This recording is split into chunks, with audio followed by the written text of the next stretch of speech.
Shohruxjon. Assalomu alaykum. Siz ham ochiq ekan. Va alaykum salom. Yaxshimisiz? Yaxshimi? Rahmat, tuzingizmi? Sağ ol. Mayli. Siz ham ochiq ko'p ekansiz, Shohrux? Ko'payman aka, aytsa. Yo, orqada Havas qildingizmi aka? havas qildim. Endi prosta orqada qanday qiynamaydi Orqaga nima qiziqyapsiz aka? Yo, endi Siz orqaga emas, oddiy qiz bolalar klassik holat degan sizda problema bo'lsa kerak, aka, erkaklar orqasini gapiryapsiz. Qiynalib qolmaysizmi aka? Endi odam ozgina nima bo'lgandan keyin Nima bo'lgandan qiziq keyin? qo'layotgan desam-da yo'q. Prosta hayron qoldim lekin. Bugun bilmadim, bitta qalanfut yevordi-da, Shohrux. Vodiydanmisiz siz? Ha, Andijonda. Andijonda. Ya o'zi andijonliklarga ham nisbatan ko'proq yeyman qalamni. Slishkim ko'p yeyman. Shu vodiyda ko'proq nima qilishadi? Da, vodiyda ko'p yeyishadi. Tak уже syomka boshlandimi shunda? Bilmadim. Shunga boshlagan. Ha, уже bo'lyaptimi? Da, bo'lyapti. Серьезно ravit qila olamanmi o'zi? Qo'limni O'zim серьезно-ku. Endi baribir Посмотрите, пожалуйста, я нормально там? samimiy borishi, Все этот Shohruxga середине. tanishadi deb umid qilamiz bugun. Na, bugun o'zi qanaqa bo'lsa ham shunaqa ko'rsataman. Ko'pchilik kloun sifatida taniydi meni. Bachkana qiliqlar qiladigan deb. Lekin men har doim sezardim, men o'zi ancha oldin podpiska bo'lib kuzatardim-da. Butun o'zi masalan Amerikadagi blogerlarga hammasi kimni ko'rsam, 1000 ta podpischik bo'lsa ham bloger deyapman, podpiska qilib kuzataman-da. Endi konkurensiya, tak Amerikada ular nima Не, qildi? всё, Yo'q, я просто o'zi посмотрел. lично menda qanaqadir bir konkurensiya yo kimgadir podrazat qilish yo kimdandir o'tib ketish deydigan narsa yo'q. Да, начали. Просто как hobby boshlaganman bu narsani. Hozirgacha masalan o'zimni qanaqadir bir blogerman, nimadirman deb o'ylamayman. Endi odamlarga yoqyapti, kuzatishyapti, dalishni davom ettiryapman deb. Misol hayotda o'ylamaganman, meni qanaqadir shunaqa podkastga chaqirishadi, qanaqadir intervyu olishadi. Bu narsa men uchun dika hozirgacha. Qo'yil, lekin bizda kommentda eng ko'p so'ralgan mehmon siz bo'lsangiz kerak. Men boshim muhtashadi. Pastda yana har bitta podkast chiqadi, o'sha kommentda обязательно Evil Shoh chaqiringlar, Evil Shoh chaqiringlar. Xursandman o'ziga yarasha shunaqa fanatlar bo'lib, sizlarni shunaqa taklif qilishini so'raganidan. Endi odamlarga значит nimadir yoqyapti ekanda endi. Mana shuncha juda ham qisqa vaqt ichida sizni auditoriyasi ko'tarib ketdi-da Amerikada. Nimani hisobiga, Shohrux? Endi buni ko'proq menimcha odamlardan so'rash kerak. O'ylashimcha, endi Instagramda ko'p haligi fakeoviy narsalar bor-ku, hamma o'zini eng yaxshi hayotini, eng zo'r taraflarini ko'rsatadi, sun'iy narsalarni olib chiqishadi. Odamni ko'proq depressiyaga tortadigan narsalar ko'proq, odamlarga ozgina menimcha haligi dopamin beradigan narsa kerak. Ya'ni kayfiyat ulashadigan, nastroyni ko'taradigan narsalar kam biz Instagramda. Tем более naturalniy shunaqa narsalar.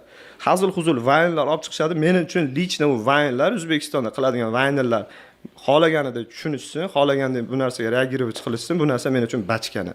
Вот реально уровень yo'q, реально bir hazildi darajasi ko'proq menda intellektualniy yumor, то есть cho'rni yumor bilan sarkazm aralashtirilgan holatda. Shunaqa.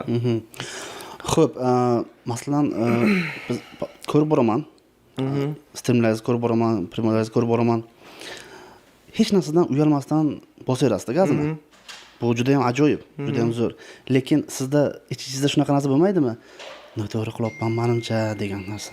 Yo'q, noto'g'ri qilyapman deydigan tushuncha bo'lganda bu narsani boshlamagan bo'lardim. Vaqtida bo'ldi. Что ba'zi holatlarda shu stressiy holat, endi traktda yurgan odam meni yaxshi tushunadi. Stressga tushib qolasiz, настроениyangiz buziladi. Shu holatlarda Instagramni ham kerak emas, onasini hamsin deydigan vaziyatlar bo'ldi, lekin mana shu vaziyatlarda o'z ota-onamga telefon qilib, mana shunaqa уже Instagram to'xtatmoqchiman, уже nastroy yo'q bu narsaga desam, наоборот, ota-onam поддерживать qiladi. Kim nima desa do'rsin. Biz seni qanaqaligini bilamiz, yaqinlaring biladi, kimgadir boshqasiga nimanidir доказывать qilishing shart emas edi. Hatcha shunaqa, men mulla bo'ling.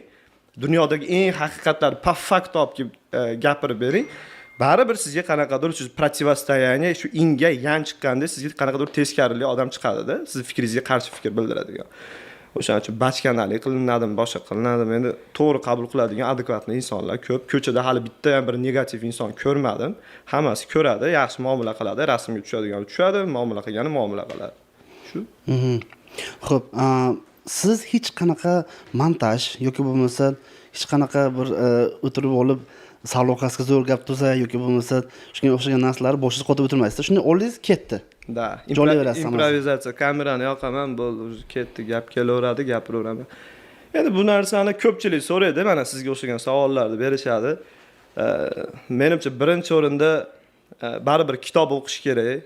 Kitob ko'p o'qirdim yoshligimda, shu ko'proq detektiv yo'nalishiga qiziqardim. Agatha Christie, Sherlock Holmes, Arthur Conan Doyle shunga o'xshaganlar ko'p o'qiganman. O'zi bir 1000 taga yaqin kitob o'qiganman. Bundan tashqari haligi ilmiy takoy nima deydi? Har xil fanlarga qiziqishlar, izlanishlar, yangi xabarlar, butun dunyoda nima bo'lyapti, savremenность bilan, ya'ni zamon bilan hamnafas birga yurish, shu narsalarga qiziqib, ko'p narsalarni o'sha narsalardan ham olaman, o'sha informatsiyalarni, to есть hozir dunyoda nima bo'lyapti, shu dunyoga taqqoslagan holatda qanaqadir bir video chiqarish. O'sha ideya ham podsoznательно o'zi improvizatsiya qilyapti turgan holatimda keladi. Dunyoviy xabarlarga tayanib. Shunaqa. Bu juda ham zo'rda, bu alohida bu. Bu chuqurroq gapirish kerak bu narsani. Biz masalan biz ham blog qilamiz, yuritamiz. Biz bitta ideyani o'ylab, uni olib, montaj qilib, unda muzikalar o'ylab, rosa qancha ko'p o'ylansiz, shuncha o'zingizga anaqa miyangizga nagruzka kelaveradi. Nabarot o'ylanmaslik kerak deb o'ylayman. Misol oddiy holatda ko'chada bu kim bilan ham urushadigan bo'lib qolsangiz, darsda o'tirsangiz, luboy odam qo'rqadi-da. Bilan hozir tashqariga chiqaman, nima bo'ladi ekan, talpa keladi, nima.